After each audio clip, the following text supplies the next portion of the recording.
What's up, guys? Thomas Mott here, alongside Josh Davis. Welcome into the Wednesday Linc Live. Week 2 of NFL OTAs, and the Eagles are practicing in front of the media tomorrow, Josh. And we're here to break down everything happening this week, the next week, and into the official start of the real offseason, the month of June and July. First off, as always, good evening. Happy Wednesday. How are you? Good evening. I'm doing well. It is exciting, like you say, to be able to talk about something, and the fact that tomorrow we'll get a couple highlights, a few things here or there. We love the Eagles. We love the Eagles channel. It would be great if they wanted to just give us a little Can bit you more imagine? during the off season. We talked about it. We text all the time, and I think everyone can relate. But like you and I were both saying, like, look at the Chargers channel, look at the Bengals channel, look at whoever you want to. In 1 day worth of OTAs, they have 10 times the amount of content. So, Yeah. for us, we're starving over here. Give us just a little bit, but anyway, I digress. We're still talking about, because you get headlines and articles and everything else. There's still positional battles. I know we're going to get into the whole James Bradberry situation, Sure. what's going on with that. But yeah, we're doing well. How about you? How you doing? No, I'm doing great. I agree. Just, a couple of videos here and there. I love the community outreach video today. I mean, that's fun, but give us some OTA footage. You know that there have media people who actually work for the Philadelphia Eagles at these training camp practices or OTA practices with very nice cameras who could record a couple of passes here and there, make us a little video. It'd be nice, but, a little bit too much to ask there. So what are you going to do? Ben G says, hey, guys, thanks for keeping the birds interesting in May of all times. Thank you for acknowledging that, because there are plenty of comments that's saying that we are not keeping the birds interesting in May, and there are other things to talk about. And I always answer with, what do you want me to talk about? Because as we know, when they have OTA practices, but no one can actually be there to tell us what's happening, there's kind of this lull in waiting for news to happen. So I actually want to start, though, Josh, with kind of the big part of our title and thumbnail, and that's Nakobe Dean. And you talked about this today on your show, I believe. It might have been yesterday on your show. But Nakobe Dean potentially being asked to move positions. Why don't you start us off with that, huh? For sure, yeah. So again, it's the time of the year, like we talked about, where there's speculation, rumors, everything else, and we can only go off of what we can see, and we don't have too much. Granted, like Cal Mundy says here, would make media being at the practice all the time might make it toxic, I suppose, but still, we only have so much to go off of. But Andrew DeCecco brought it up. It was an interesting point that he made, saying don't count out Nakobe Dean. And it's fair. I don't think that anyone is counting him out. Now, there may be some skepticism. Well, I guess I shouldn't say. There are people that are counting Nakobe Dean. We're not fully counting Nakobe Dean out. There's just a little bit of, hey, you got to prove it to me. What have you done for me lately? Right. The acquisitions, all this other stuff. But he brought up the point of, do you potentially look at Nakobe Dean and moving him over to the will position, right? Because he's been the Mike. Is he going to wear the green dot with Devin White being there? Right. It's a possibility. Now, Nakobe Dean hasn't even seen the field yet, and we have plenty of time. He's got to heal up fully from the Lisfranc injury, but it's just an interesting possibility because we see Fangio, moving some players around. He likes the versatility. Doesn't necessarily, and I think most people would agree with this, Nakobe Dean does not necessarily fit the mold of a traditional Fangio linebacker. Now, that does not mean that he can't start or that he will start or whatever, but it's just an interesting philosophy out there of, do you have Nakobe Dean as your will linebacker? Does that mean that he's put in coverage a little bit more often? That would be my fear. But for what it's worth, that is one of the topics and one of the main points of discussions, I guess, over the last week and a half for OTA. Sure. So that's where we're at. I don't know. What do you think? Yeah, I think I mentioned something similar in my video a couple of days ago, talking about starters who are in trouble, at least heading into week 2 of OTAs. And there's a bunch of them. 2 of them are in our thumbnail right now with James Bradberry. Dean's in a bunch of trouble right now. And it's not just because there are other people vying for his job. He can't be on the football field to prove that he deserves to stay at the Mike linebacker and not move over to the will, or even prove that he can stay being a starting middle linebacker. Think back to last offseason, right? Last training camp. All the buzz was that Nakobe Dean was looking really good, and Nakobe Dean and this guy named Christian Ellis were really turning heads, and we finally had our whole linebacker problem solved. And then the first couple of games into the season is like, Dean doesn't look that good. And then, of course, he has the whole Lisfranc situation, and so you never really could actually find out how good or bad he was week 6 or week 10 or week 15. But I think right now he's got to be one of these starters who technically would be a starter if training camp were to begin today. That's got to be feeling the pressure of, Devin White, because I truly believe Philadelphia has not had the talent of Devin White at linebacker at an OTA in a very long time. They've had some decent linebackers in the past, but the talent of Devin White is something that when you see it in person, you go, wow, that's A lot different than Kaiser White, right? That's a Mm-hmm. real linebacker, despite what people say about his 2023 campaign with the Tampa Bay Buccaneers. And so I think he's under a ton of pressure, and I think moving over to the will is something that has to be considered if he wants to see the football field.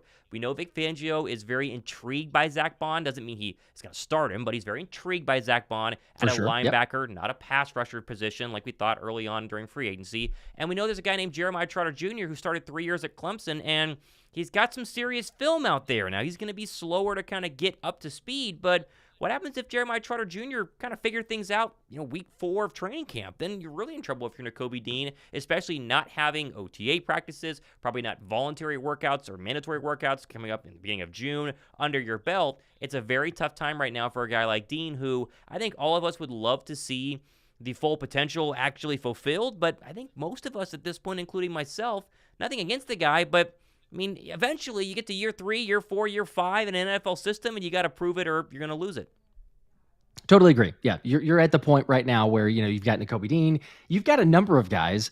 Nakobe Dean, you got Jordan Davis needs to prove it, has to kind of take that next step, show us that he has the conditioning or can keep it for a full season. So, and then even wherever we're at, we can get into the whole James Bradberry, because I'm not even sure that he has an opportunity to prove it. But that is a player, like you said, that's in the thumbnail, topic of discussion. Also, again, shout out to everybody in the chat. I'm seeing lots of comments here. But Dark Cosmo tuning in from Tokyo. It's 8:34, I guess a little bit ago. It was 8:34 in the morning. So appreciate you hanging out. Good morning. Emily Garcia, Luis Odario, Camden Still. Have a few people saying Ainias Smith feels like it's close to happening, which an update from both of us is that we've received word from Ainias Smith. We have. To what extent and who knows what that means, we don't know, but we will keep everyone posted. Sure. Let's just say it's closer to happening than it was like a day ago, but I still don't know what percentage we want to put on that in terms of an interview actually taking place. 30. So 30%, I'll take that. That's a great percentage. I would take that. But yeah, with I would say, actually, Frank from Philly says, "What up, Thomas and Josh? We got this, Thomas. Biggest thing for us is we always find a way to win. This time we got a change of players and coaches. Jalen has the best players in his hands." That's fair. I agree with that. Sure. Offensively, yes. Sure. I think it really didn't come down to the defense like you're talking about. And is that Nakobe Dean? Is that a different player that steps up at linebacker? And what happens at the cornerback position, which we're all curious of? June 1st is right around the corner. And so as you talked about, his time is up or very close to be, seems to be, right? That's the speculation because you're not showing up to OTAs. Now, we're all just reading the tea leaves, but, I don't think it's the greatest message or the greatest look, as a lot of people would agree, of saying, hey, OTAs are here. Yes, they're voluntary, but from all the speculation how you played, you're kind of already fighting for a position. You would think you would show up for these. And the fact that he's not, I mean, I don't think it's a great omen for him. I think the writing is somewhat on the wall already. But I have gotten a few comments, I'm sure you have as well, in your videos of it's craziness. James Bradberry is still going to be here. Why would Eagles do that? It's $4 million in dead money. So I don't know. It does feel like he's going to be cut or traded. Yeah, listen, I mentioned it during my show a couple days ago when I said that James Bradberry was, on the way out, and I truly believe that. If you go back to pre-draft Thomas or pre-draft my show, I kept telling you that he's going to be fine. It's just one bad year. He's going to be, back in the starting cornerback one, because they didn't really have other options unless you really believed that Kelee Ringo was going to take a massive jump in year 2, which, based on what we saw, very limited capacity in year 1. It's not like he was going to be a superstar in year 2. But post-free agency, post-NFL draft, how can you look at the Eagles roster and the moves that they have made and say, yeah, they're very much behind James Bradberry? You don't go draft Quinyon Mitchell if you're behind James Bradberry. And I've seen comments say, Thomas, Quinyon Mitchell is to replace Darius Slay. Okay, well, what if Darius Slay plays for 2 more seasons like he says he wants to? You're going to sit Quinyon Mitchell, a first-round draft pick, the best cornerback in the draft, until 2026? Better not be. I mean, not at all. You don't draft Cooper DeJean, who can play some outside cornerback. You don't bring in Isaiah Rodgers. I mean, they have a ton of cornerbacks right now who are vying for James Bradberry's spot, and you mentioned it. Now, we don't know what's going on behind the scenes. I said it in multiple shows. James Bradberry's kid could be at a piano recital, or James Bradberry's grandma could be in the hospital, or, there are so many personal things that could be going on. He did have away. To your point, I did see a tweet. There was some sort of like volunteer or like community event that he had. So credit to him that he was doing that. Sure. But also to your point, like it wasn't the full duration of OTAs. Sure. So he could have probably made both. But I mean, he was still doing that partially.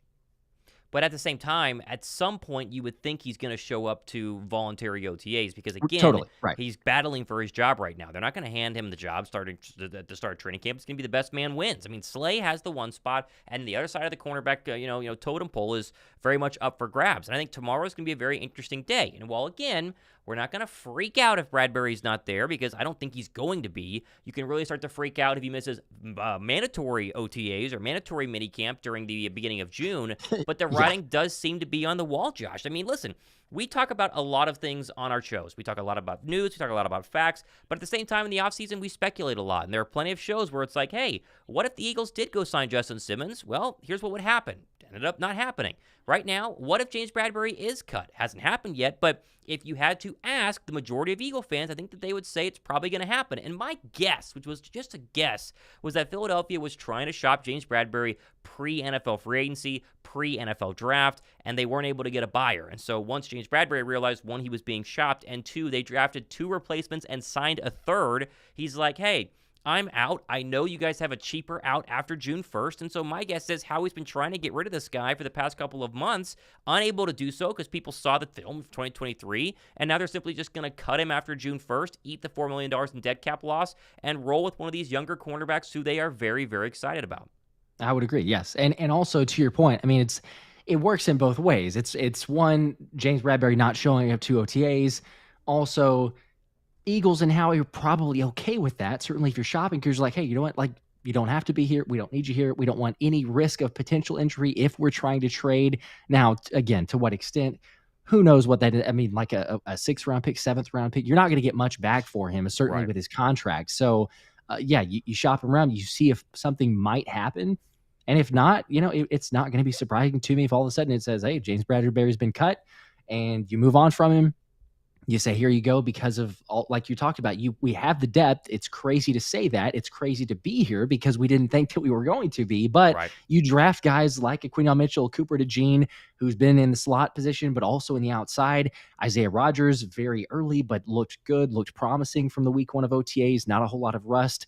It is without pads. We all know that. We all temper expectations to a little bit, but still, like, looking so far so good, and we know the ability that he has. So even if he challenges for a possible starting job at the outside, I think that you have the writing on the wall there.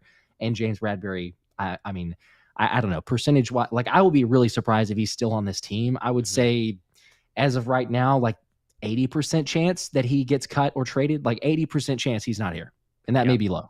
I would totally agree. I think that that's where we are at. Now, if Bradberry wants to go ahead and hop in front of a podium tomorrow, because they're going to give us some sort of interviews tomorrow. We don't know who it's going to be, but you're going to have, press conferences, post-OTA practices, and then definitely during a mandatory minicamp, you're going to be talking there as well. And he wants to say, hey, I'm not going anywhere. I want to be here. I'm ready to compete. I want to, nurture the young guys and get them ready to go. Then sure, we can go ahead and definitely talk about the fact that we were all wrong, but we're guessing, and that's what happens in the month of May, June, and July, is you make a lot of assumptions, and both of our guesses right now is that he's not going to be on the roster. Maybe not next week, right at June 1st, but, pretty soon, because Quinyon Mitchell's got to get on the football field, Josh. That's the easiest argument. He's got to be on the football field. You did not draft him, what could have been a top 10 player at number 22 overall, to just sit for an entire season behind James Bradberry, who was very, very mediocre, at least during the 2023 season. A couple of super chats here. I want to actually, sorry, go ahead. You want to finish that thought? Yeah, no, I was going to say also to your point as well with James Bradberry. I mean, it's also reading the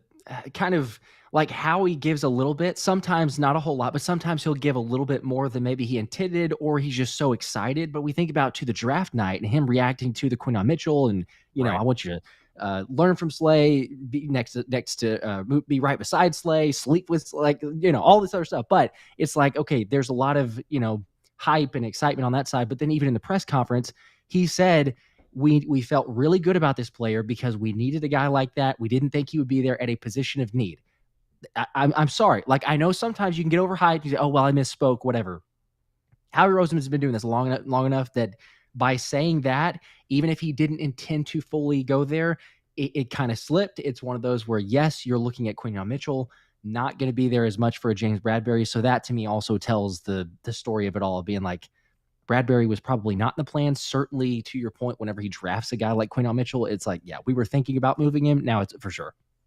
Yeah, no, listen, I totally agree, and it's going to be fascinating to see again tomorrow, which both of us will have shows probably tomorrow evening, giving you the exact answer. Was James Bradberry there or not? My guess is he's not going to be, but he can always prove us wrong. And like we said, media's only been at one OTA practice last week. They're going to be there tomorrow, and that'll be it for at least this week of OTA practices. Super chat and D Love, a little late here, but want to get it up on the screen. Hey, excited to catch you guys finally live. Appreciate that. I'm still really concerned about the slot wide receiver position and the backup to AJ Brown and Devontae Smith. And while both of us will say we love Ainias Smith, we think that his YouTube channel, which by the way, if you haven't checked it out yet, it's very, very cool. Gives you a really good behind-the-scenes look at what it's like being a rookie in the National Football League. So check that one out. Give it a sub.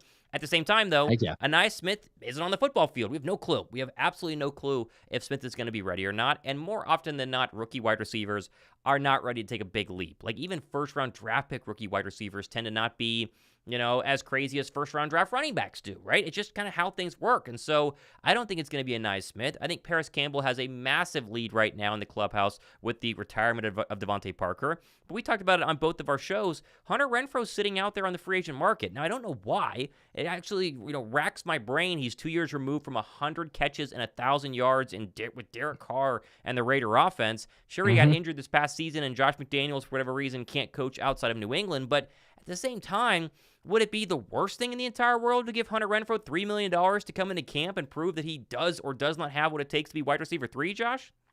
I mean, it wouldn't be worth, or it would be worth a shot. Like if you're talking about a guy like that, but for some reason, to your point, like I don't know why he's still there. There's some sort of red flag because you haven't even heard of speculation or other teams of, maybe there's going to be a Hunter Renfrow signing, possibly bring him into camp or even for an OTA tryout, whatever the case may be. So I don't know. I mean, whenever you look at it like that, it's not hurting anything because of where the cap situation is. Like you say, you could probably at this point, if he had gotten, signed really quickly, then you had your answer. But at this point, because he is not, you could probably go out there and make him some sort of an offer that is incredibly limited in terms of guaranteed money. So if it didn't work out, you just go, oh, cool. Hey, you know what? We had you here. We tried it out. Didn't work. Wasn't worth a shot, but you didn't cost anything. So I would think so. I would still say though, the argument, and I agree, appreciate the love, the 5, concerned about the slot. I honestly, I get the concern. I'm probably more concerned, and not to the extreme, but just, semi concerned about the outside receiver position more so than I am the slot. Like I believe Parris Campbell also is going to be, most likely a starter, definitely the leader in the clubhouse. Ainias Smith could eventually overtake him, maybe midpoint of the season, later in the season, if he starts to catch a groove, or if maybe we don't want injuries, but if something happened, he got a chance to prove himself. But outside wide receiver position, that's where I'm kind of like, I don't know what you're going to do, because not that I loved, the Devontae Parker situation there, like worst in separation for 4 straight years. Like I don't know if that was going to be better this season, but still, like now that he's not here, you signed John Ross. I mean, cool. Like, dude's fast still, I suppose. I think he's probably fast. Yeah, who knows? Like, he hasn't played since 2021. He hasn't played a game since 2021. And I don't know. Like, outside of that, we've seen, even in the limited, sample size, thankfully, AJ Brown and Devontae are very durable, and they haven't gotten injured too much. But if they do, who's your outside guy? I mean, you could possibly try to look at Parris Campbell. It's not like he can't do that, but it's very limited usage. So to me, I'm kind of like, do you got to go get, like, who's your outside option? I might be a little bit more concerned on that one than I am the slot personally. I mean, it's interesting, right? I mean, the whole concern is based off of injuries, and knock on wood, historically, A.J. Brown and Devontae Smith have been pretty darn healthy, and if one were to go down, then you could pick up the slack with the other, but you do make a good point that if, let's say, A.J., knock on wood, gets hurt, he's out for 5 weeks, it's Smitty, and then who as the other outside wide receiver? I mean, is Johnny Wilson going to get up to speed quickly? Is Ainias Smith going to get up to speed quickly? Maybe. Is Joseph Ngata going to make the roster and not the practice squad? It's a fair argument, but at the same time, there are plenty of other position groups where you can make that argument. Running back is definitely one of them. None of us trust Kenny Gainwell, and Will Shipley is, I mean, as unknown as they come from this year's draft class. So, I mean, I definitely get going out and getting another wide receiver. There aren't a lot. I mean, Treylon Burks, I talked about him on my show today. He was, thrown in there by SI.com, who likes to just kind of throw names around so you can have a little bit of fun during the offseason. But Burks has 1 touchdown in 2 seasons with the Tennessee Titans. Like, you're not like you're going to get some sort of superstar or, anything better than a project wide receiver. So I think Philadelphia's kind of stuck with where they're at. I still would go get Hunter Renfrow. I think he makes a ton of sense. I know you talked about John Mechie from the Houston Texans. They just gave Nico Collins a big contract extension. I like the idea too. But it really feels like at this point, if you're unsigned, if you're Hunter Renfrow and you are unsigned right now, you're going to wait till training camp. You're going to wait till a team has an injury, week 1 of training camp, because inevitably somebody's going to pop something. It's just, the worst part of the NFL, but it's a very true part of the NFL. Someone's out of shape. They cut too hard on day 4 and, boom goes that. And so simply he waits to turn and then he gets the phone call and gets $5 or $6 million versus the 2 or 3 that maybe teams like Philadelphia or not like Philadelphia have been offering. So we will see about that one. Jose Gonzalez says, "What is up, my boys? F the Cowboys." There you go. How about that? How about the ESPN article today talking about how energy quite a bit? Yeah, right. The Cowboys are still worried about the Dak Prescott signing. Although I read a couple of tweets saying they expect to sign Dak Prescott the first 2 weeks of training camp. It's the Micah Parsons and CeeDee Lamb contracts that are the real concern in Big D. But this isn't a Big D channel, so we don't really care. Care about those sort of things. But it's gonna be very interesting to see what happens. It is, yes. To your point, like we don't care too much, except it is funny, or just a good laugh out of every once in a while. What's Dallas doing? What are they? I guess maybe a better question: what are they not doing? Because that's more of the action than none. Even though they say they're all in, it's been basically nothing. And I just love the fact that you see every single deal get done. Now, not that a Nico Collins was in the category or the territory of CeeDee Lamb, but he's still got a really good contract. And so it's like every single wide receiver contract that we see, it's like, well, great job. Just keep waiting. This is fantastic because the money and the contract value keeps going up for CeeDee Lamb. They're just they don't have enough to be able to compensate all these guys. Like there is going to be a point where it's either a player says, fine, that's it. Like, I'm just going to play this season. I'm going to test the free agent waters after that, and I'm out. And it could be Micah Parsons because we've all speculated so many times if he wants to be an Eagle. Does he do that? I don't know. But yes, let's just say, thankfully, Howie manages the cap so much better. Whenever he says he's all in, he actually takes care of the guys. He gets deals done much more quickly. But yeah, it's kind of funny just tuning in on Dallas and how they're doing. J-Sid says depth is graded everywhere except linebacker, tight end, still need there. 17 games, hoping White can be dynamic with a question mark. And then says coaching will not be a 0 like before. And that, of course, is something that you can't really gauge, at least so far during OTAs, is how much of coaching having an impact. That feels a lot more training campy whenever you get 11 on 11s actually in pads and you get actual formations and actual defensive calls, and you can really determine who's winning or losing, defense versus offense. OTAs, I mean, there's so many little things that you can draw from it, from like a depth standpoint and from a who's starting here, who's starting there, but you can't take a lot away from coaching because you're not in the building. But I agree, it's not going to be a 0, right? It's not going to be worse than it was in 2023. And imagine that they were 10-1 with the coaching that they had this past year. Has to give you some hope that with competent coaching, that's a 14-win football team at least this past season, and they're probably the 1 seed. So, and the roster's better. I mean, the roster is much better. So, it is what it is. I agree. Yes. I mean, if you had that coaching, it would have been drastically different. But that's where we're going this year. You have the talent. You reloaded, or you got some guys. You got Saquon Barkley on the offense now. Sure. I mean, we said it. We kind of said it last offseason, but it feels like even more so because of the moves that you've done. Now, again, it's all talk. It's all speculation until you actually see it on the field.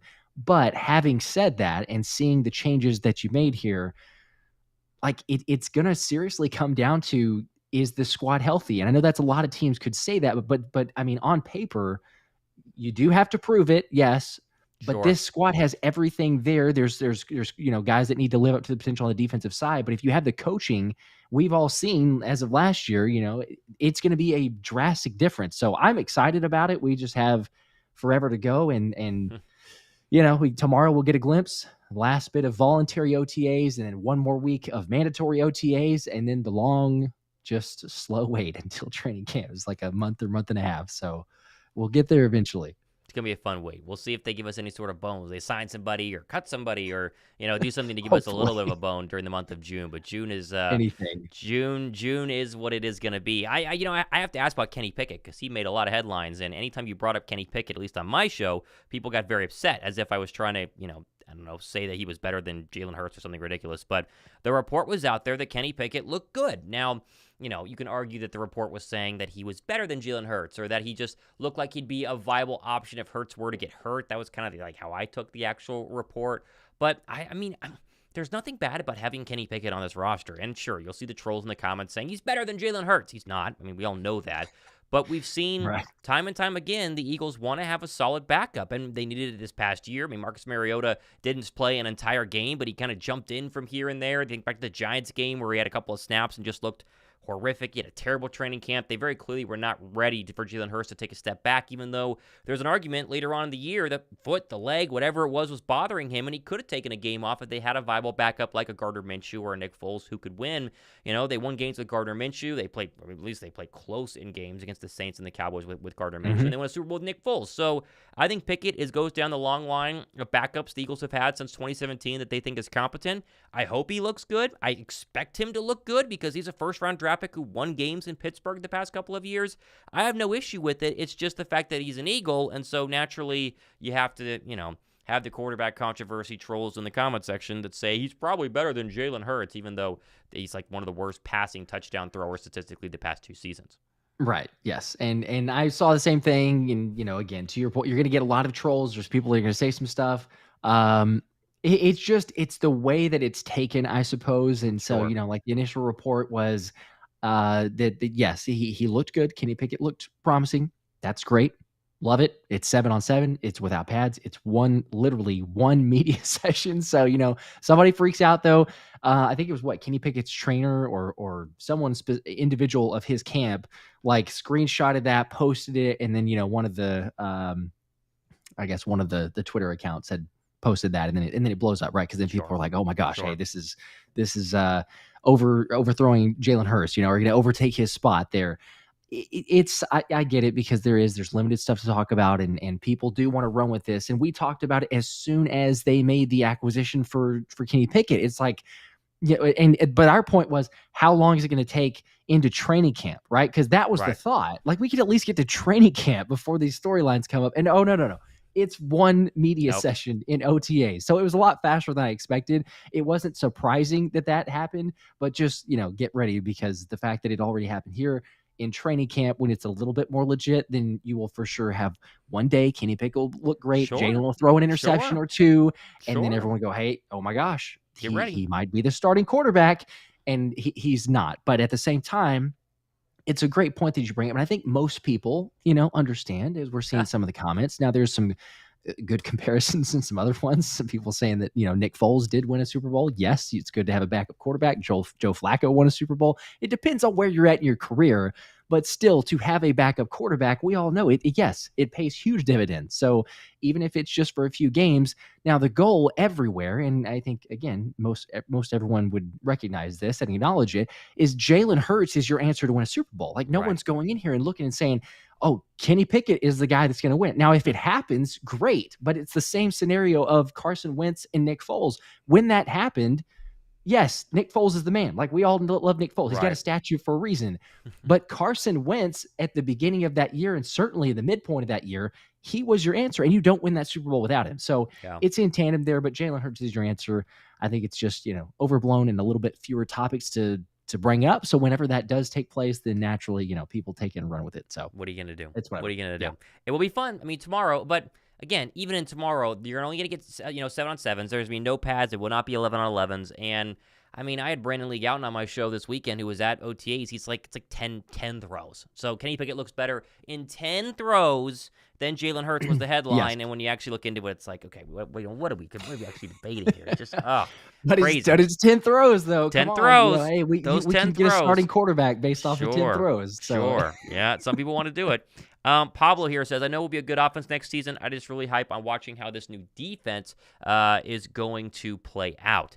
Yeah, you can really glass half full or glass half empty the defense however you want it. If you, are a pessimist, you say they, lost a lot of talent on the defensive line. The linebackers are really washed. If you talk about Devin White, Nakobe Dean, and that's basically it. And the cornerback spot is the only bright spot right now. But if you're a glass, half full kind of guy, Bryce Huff is one of the most statistically, at least this past season, good pass rushers in the league in terms of getting to the quarterback. Right? His pass rush win rate has just insane numbers. And then you bring back Josh Sweat, Jalen Carter year 2, maybe Jordan Davis year 3 does something, knock on wood. Linebackers, like I said earlier, Devin White is more talent you've probably ever seen at that position. Whether he actually performs to the level is up to be, determined, TBD. And then you have, Darius Slay, who's in the twilight years, but still has a couple of games underneath his, tired legs. And I think you can make the argument the other cornerbacks competing for Bradberry's slot are exciting. And then you get C.J. Gardner-Johnson back, who brings the swagger that you lost or you already had 2 years ago and didn't have this past season. So it's kind of up to whether you're an Eagle pessimist or an Eagle optimist. I'm tending to be an optimist. I usually am going into every single season. They have to prove to me that I need to be pessimistic, and it took them, 11 weeks to do so this past year. But as of now, I'm very optimistic about the Eagle defense. Just to interject here, then of course, it only took like 1 or 2 weeks when the pessimism started. That then lots of people were like, oh, you're too pessimistic. It's ridiculous. At that point, what else can we be, right? Sure. We had seen the number of close nail biters and everything else. It's just, I understand like the flip of emotions and everything else, but you can't win sometimes because the trolls, they come out in full force, especially whenever the Eagles started doing bad. And sometimes, we'd be doing the string and be like, my gosh, we have a lot of 49ers fans on here all of a sudden. We do. So, whenever that took place, Yep. they do love to come and hang out. But yes, I love the optimism. If people want to knock it and say, you guys got to chill, fine, but we're in May. So again, there's only so much we can cover here. And it's like, you know what? So far, so good. The players have said the right things in the press conferences. They have. Hopefully that continues. You're going to make some plays. It's without pads, but still, that's all we have to go off of. And it's also mostly off of, written articles or tweets, because as we pointed out, the Bengals will post 10 videos and we'll get 1 clip of Jalen Hurts throwing to A.J. Brown. So take it for what you will. But, we're doing what we can. I do. I mean, listen, we got to give the the Eagles media guys a little bit of credit here, because they will at some point in the next, month and a half give us a 15-minute long, inside the Eagles behind the scenes of OTAs. True. Yes. It's just going to be, a month after OTAs happen. So it's the unscripted videos, when they drop those, they're great. Yes. And usually it's like an immediate text to each other of like, oh, thank the Lord that we have some form of content. And then, then we can live for a couple weeks because we got enough to go off of. But unfortunately not. It was a great unscripted. I loved the draft behind the scenes, but at the same time, we were kind of like, there's a lot of like other footage I'm sure you could show, and they just didn't include that for the players themselves. So, but yes, I don't want to hate too much. We do love the Eagles content, guys. Just maybe a little bit more. If you want to post a couple other videos, that'd be great. Chris Freegrace, he's a super chat. You two are the only Eagles news I watch. Awesome job, guys. Or I want to watch, as he corrected himself. So, not a bad overall appreciate that, Chris. Compliment there. We appreciate that, Chris. We try to be. Listen, I mean, Josh and I both, talk every single day, and we read each other's comments. We watch each other's shows. It's the time of the year where there's a lot of speculation. Again, put yourself in the shoes of making a daily Eagles show. What would you talk about on Thursday of a week where you've only had 1 OTA practice, right? I mean, there's only so much to kind of go ahead and, talk about. So you got to speculate a little bit. We try to be as honest as possible, and I think most majority of people watch our shows appreciate that and continue to watch day after day. So Chris Freegrace says, want to watch. My typo cost me another $5. Yeah, you got to get that. Get your typing in correctly. It's going to cost you money, Chris. Cost you money. You didn't have to do that. Appreciate that, Chris. Hey, there you go. I didn't actually realize. Is that the payout? That's not too bad. Luis Dario says placed a $1 bet for Jalen Carter to win defensive MVP, and it pays $76. $76 on a $1 bet. Is he 7,600? Is he plus 7,600 to win defensive rookie of the year or defensive player of the year? I suppose if he's the $1 for 76. Yeah. Defensive, that's not too bad. Defensive player of the year is, it's tough to win because TJ Watt exists, for sure. Right? I mean, it's just like it's the offensive player of the year is a quarterback, wide receiver type of award. Defensive player of the year, you're either Trayvon Diggs and you're getting like 10 interceptions in one season, or you're TJ Watt and you got 19.5 sacks. So it's tough to do. But if Jalen Carter, if you were to have 12 sacks as a DT, and like dominate, then yeah, he could definitely win it. So. That's what I was going to say. It's not the worst bet you could do.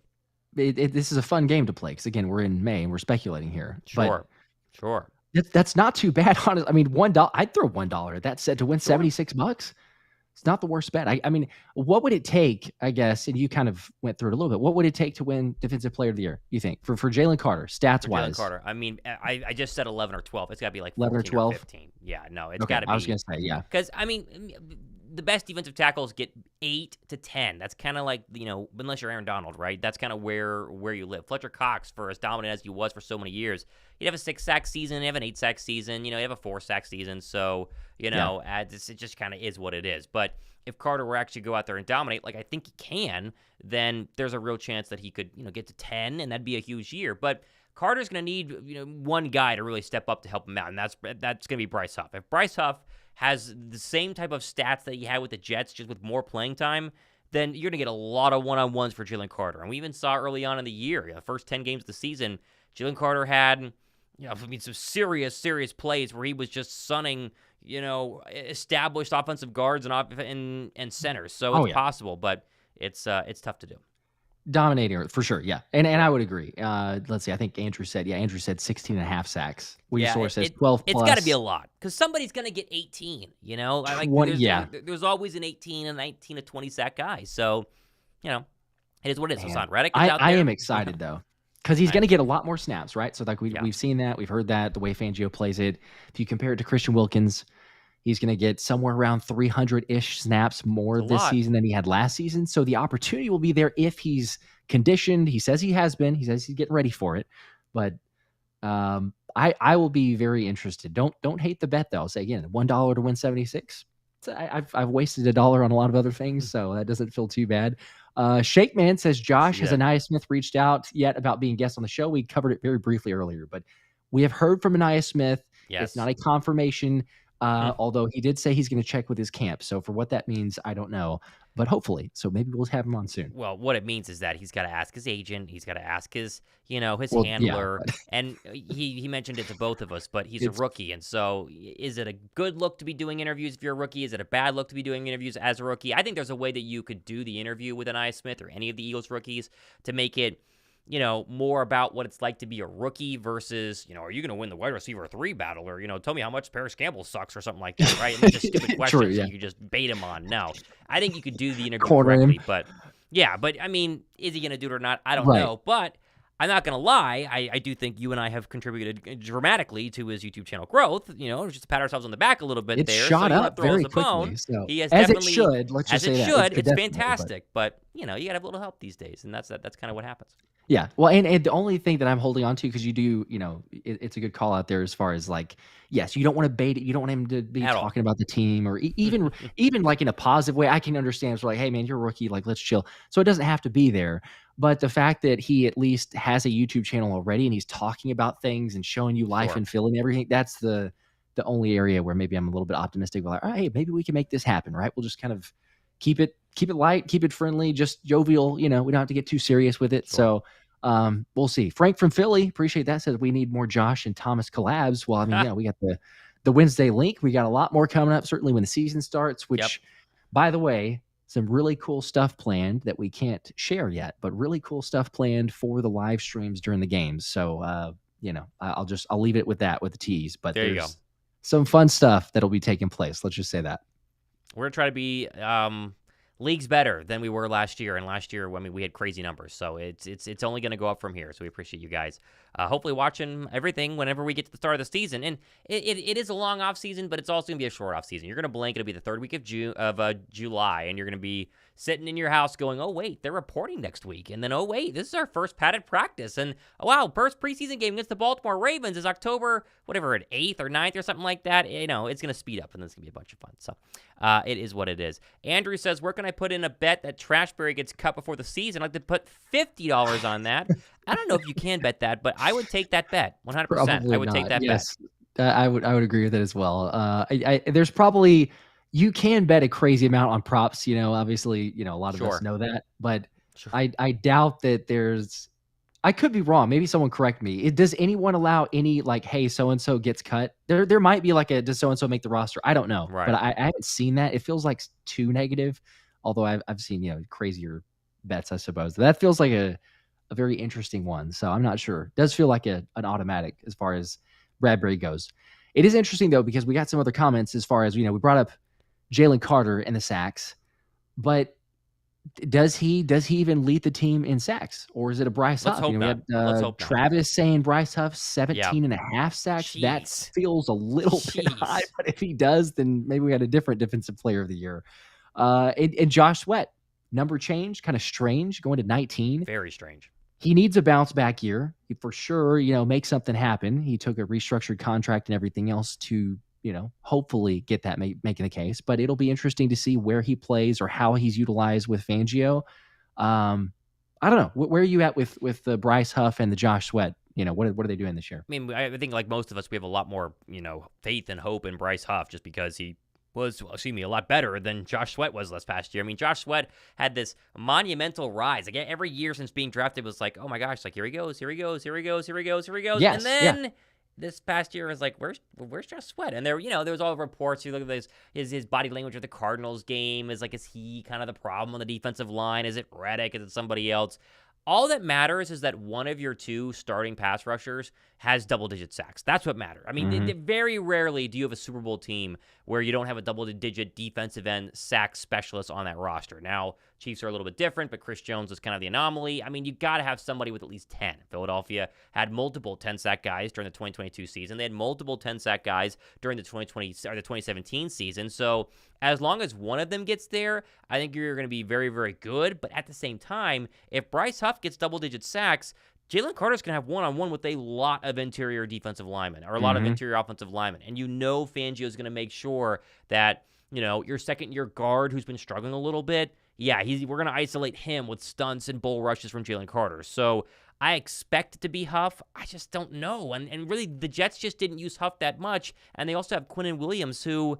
I mean, Quinyon Williams is the closest thing to Fletcher Cox and Aaron Donald that we've seen, but he doesn't get a lot of love because the Jets have stunk for so long.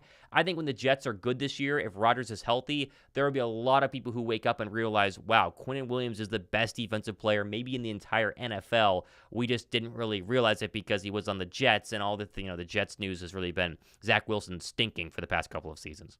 It's a good point as far as it's a very I don't know. You've got kind of that balance with how one player plays, certainly in the defensive line, and we saw it last season with the dysfunction and disjointed play, and the reports of guys being selfish, just sack hunting. They're not to be able to keep their lanes and things like that. So I don't know, because Josh Sweat, like you said, I mean, he was on a good trajectory every single season, and he even started the season this past year of like, hey man, he's got 6.5 sacks. He's doing pretty good. And then the last 8 games, 9 games, whatever it was, couldn't get a single sack. So 0. Hopefully it's something there. But yes, I think it's kind of, you want to get it from a balance instead of just one player, because naturally, then there'd be like, okay, let's key off of if it's Jalen Carter or if it's Bryce Huff or whatever. But if you do have a quick start, let's say from a Bryce Huff or even from a Josh Sweat, you bring up a great point because you're not going to see double teams. So I wouldn't be surprised if Jalen Carter, we're 2 games into the season, 3 games into the season, and he doesn't have a sack, or maybe he has like half a sack because you're going to have so much focus. But if Josh Sweat and Bryce Huff can kind of take off, get a good start, then all of a sudden defenses sit back and go, well, hang on, we need to game plan for the edges, or for the linebackers, I should say. Maybe it's official linebacker position in Fangio's defense, but still game plan for those guys. And then all of a sudden you have a little bit more production from Jalen Carter. So we shall see. It'll be interesting. One of the notes to take part of. I was going to mention also, talking about the D-line, Dylan, shout out to Dylan. What's up, man? Said, Josh and Thomas, should we look into getting another defensive player for the trenches? You talked about Calais Campbell a little bit. Actually, I think we've mentioned him even on the previous show. Yeah. I don't know. Where are you at with that? I mean, listen, Calais Campbell's 37 years old. He had 6.5 sacks last year. So if you could tell me Calais Campbell would have 6.5 sacks on the Eagle defense this year, I'd sign him in a heartbeat. He was a Falcon. The Falcon defensive line has historically been, not that great, right? And I think if you are Calais Campbell, you want to pull the Ndamukong Suh move. You don't want to go to training camp. I mean, guys talk about how terrible training camp is. I saw a comment about, which you talked about on your show today or yesterday, about how, they might want to get rid of OTAs and then go ahead and move training camp up, which we can talk about in a second. It's ridiculous. Guys hate training camp. And if you're 37 years old and you play defensive line, how many 3-point stances do you want to get down, and jump out of in early August, right? A month before you actually play an NFL game. So I think Campbell makes sense. I think Campbell's on the long list of players who are going to sit back and they're going to go, okay, who needs me, right? August 15th, who needs me? September 1st, who needs me? And you could have a C.J. Gardner-Johnson or an Ndamukong Suh or Linval Joseph type of situation.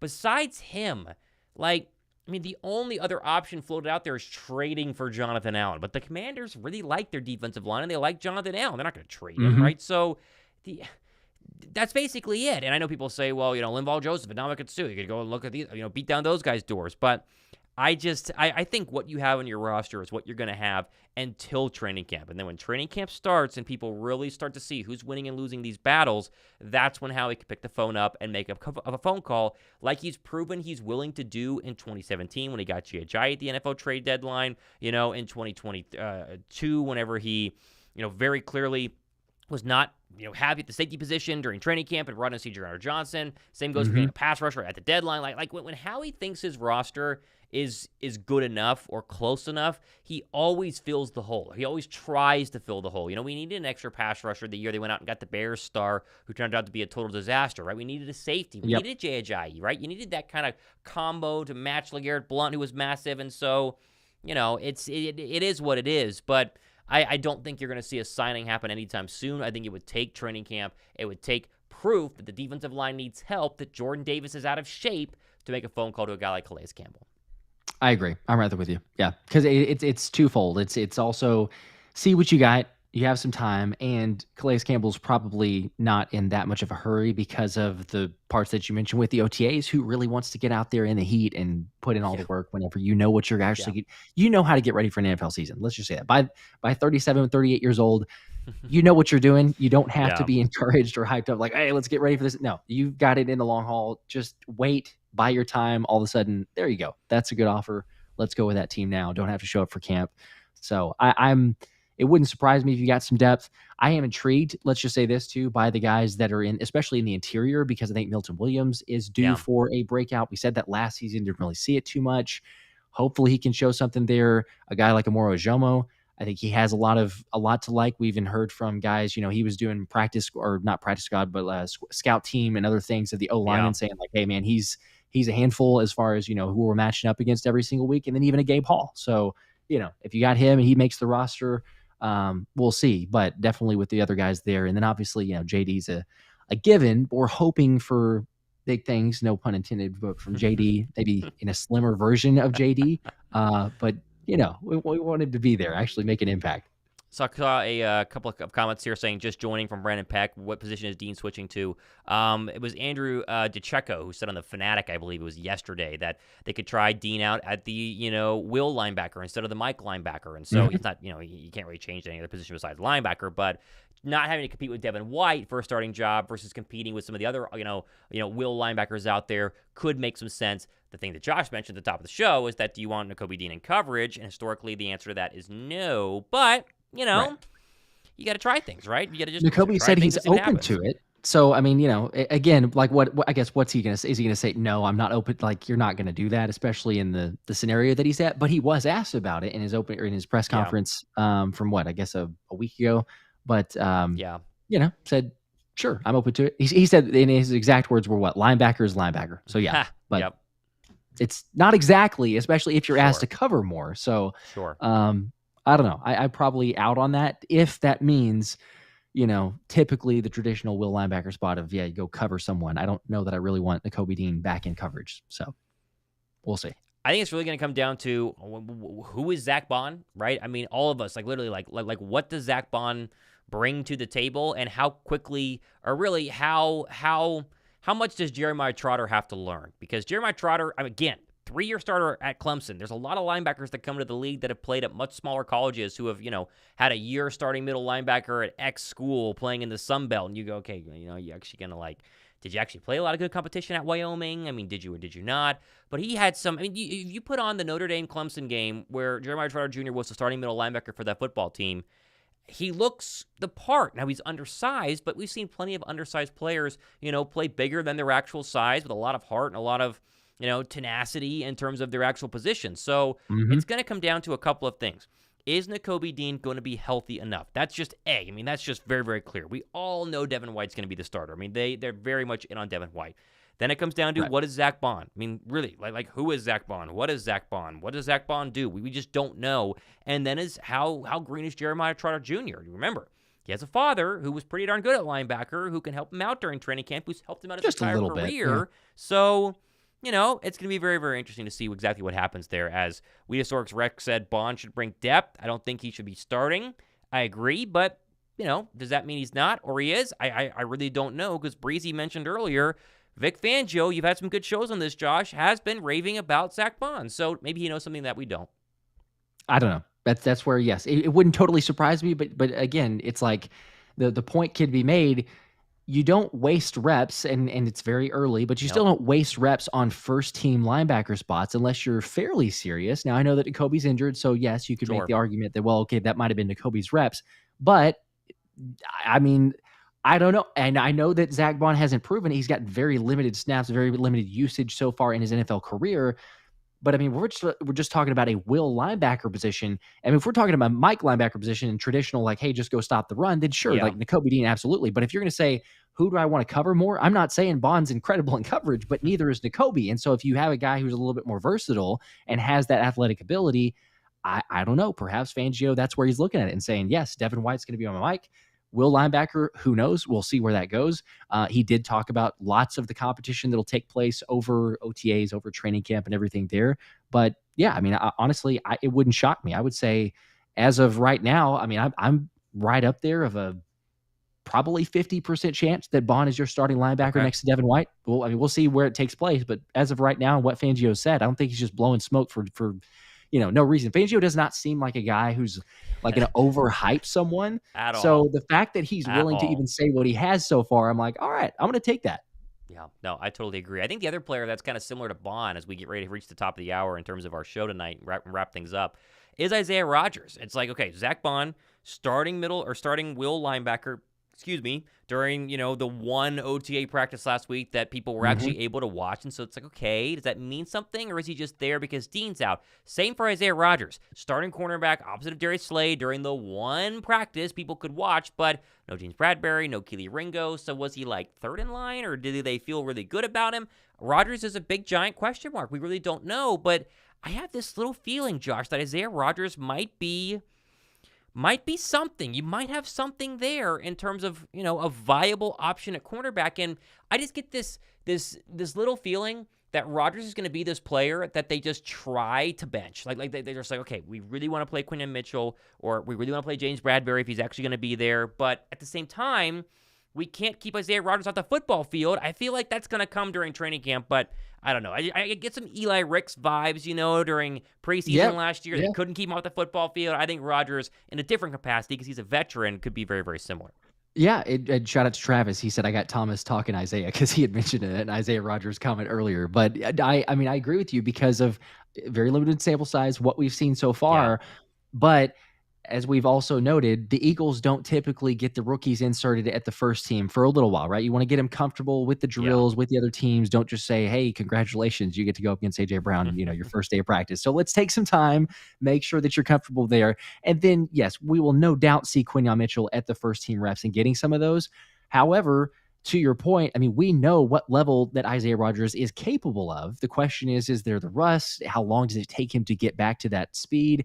Or is there any? Is there any at all? Is he just kind of automatically inserted right back because he's played at that competitive level and he knows what he's doing?